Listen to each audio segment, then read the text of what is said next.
Do you want to get more FPS in Fortnite? You come to the right place. There is a hidden Windows setting that is turned on by default on most computers that should be turned off. So in today's video, I'm going to show you why or when you should turn it off and what is memory compression. If you want to skip to doing that part, you can use the chapters down below.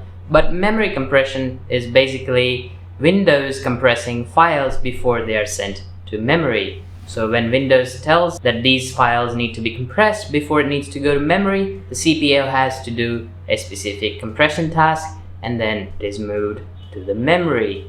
Pretty simple. Then how does it help FPS? Now, because there is a lot of data throughput going back and forth between the CPU and memory, that compressed RAM, maybe 2 megabytes or even 3 megabytes of it, might need compression or decompression. And that task will take precious resources from your CPU, which in most cases is the bottleneck in games like Fortnite. So first we're going to look at the before, and then we're going to apply the setting, and then I'm going to show you the results. So without further ado, let me just show you how to do it. Alright, so we're on desktop right now. We're just going to jump into Task Manager by right-clicking our Start button, clicking on Task Manager to see how much memory is compressed.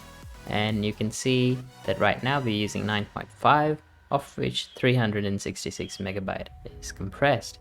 Now I'm going to jump in a game, and actually not jump in a game per se. I'm going to open a replay in Fortnite to see this number change. So let's go. Alright guys, I'm going to turn off OBS and I'm going to film with my phone so you guys can see any unaltered, because right now you can see OBS is loading up all of the CPU and GPU resources, so I'm just going to turn that off. Alright, I'm going to set the benchmark now.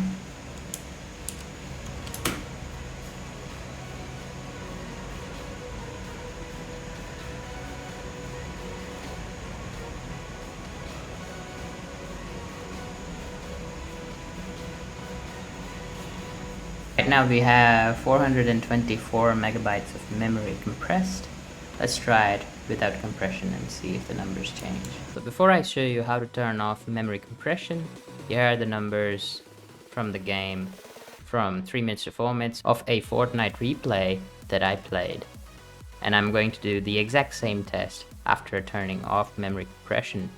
Right now you can see average FPS 160, minimum 135, 1% low 127, 0.1% low 65.9, maximum frame rate of 180 FPS. All of this data was collected during 69 seconds, as you can see here. Let me show you how to turn off memory compression. Right click your Start button, click on Windows Terminal, Admin, and then you need to type in get-mmagent. That will tell you if memory compression is enabled by default. Here you can see it is true. We want to turn that off. So we just type Disable-MMAgent-MC. MC means memory compression. Click on Enter and press up arrow twice. And you can see that now memory compression says false. It has been disabled. Close that. Go to Task Manager. You can see we still have compressed memory. To fix that, we just need to reboot our system. So I'll just quickly reboot. And we're back after the restart. We can open Task Manager, go to memory, and you can see now we have 0 megabytes compressed. So we should see a little bit more snappy performance and maybe improvement in 1% lows. But I don't know the results yet. I'll find out at the same time as you guys find out. So let's go. Launch Fortnite, do the same test, see what happens.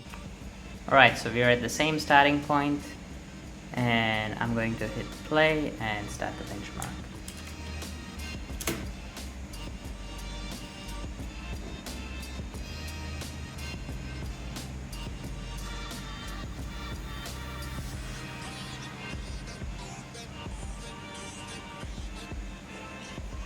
Alright guys, so we do have the data here. As you can see, in average frame rate, we're looking at 5% increase in FPS without doing anything great, just a single command. And then in minimum FPS, we're getting 137 or 135. That's 1 to 2% increase. The maximum frame rate did see a massive increase of more than 5%. The 1% and 0.1% low frame rate are interesting.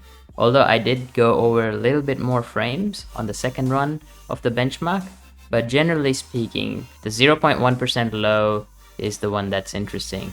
You can see the game never dropped below 65.9 FPS with memory compression turned on, but with it off, you see a 0.1% low of 44 FPS. Is that something you would notice in game? Very unlikely. The 1% low is what, in my opinion, is a more major number, because the 1% represents FPS drops. 0.1% low frame rate represents the micro stutters. So if you feel your game is micro stuttering, you can switch back to memory compression on. Not all games will have boosted FPS with this setting, but generally speaking, if you have extra RAM, I highly recommend turning this setting off or on depending on how you see it. So turn memory compression off or follow this guide, and you'll have a few more extra FPS and your RAM will be utilized properly. You can see here, we are not compressing any of the memory, 4.4 GB used. We've cached 17.1 gigabytes and we got only 4 gigabytes being used. So I have a lot of free memory, so I can definitely afford to have the compression turned off because of all this extra memory. And there you have it, guys. You can see a good amount of improvement in FPS in Fortnite, and this may extend to other games. I haven't tested that, but who is this for and when should you turn it off? In my opinion, if you have at least 16 gigabytes of RAM, although I do recommend 32 gigabytes, you can just turn it off by default. Don't even think about it. But if you have 8 gigabytes of RAM, you might want to reconsider having the memory compression on, because that will allow your game to have more memory to use and your PC won't run out of RAM and start using the page file, which you definitely do not want. So if you're playing a lightweight game, let's say Northgard or Age of Empires, that doesn't take that much RAM, and you needed that extra FPS to reach that 60 or 144 FPS mark, turn on memory compression and you can definitely make it. As we saw in the video, I went up by 5 to 6%, and you may also benefit in memory sensitive applications such as video editors and stuff like that, where memory compression can play a part in reducing the performance instead of increasing it. And that's pretty much it. Smash that like button if this video helped you increase the FPS. Consider subscribing and dinging that notification bell just down there. You can also check out my other videos right up here. And I'll see you guys in the next one. Cheers!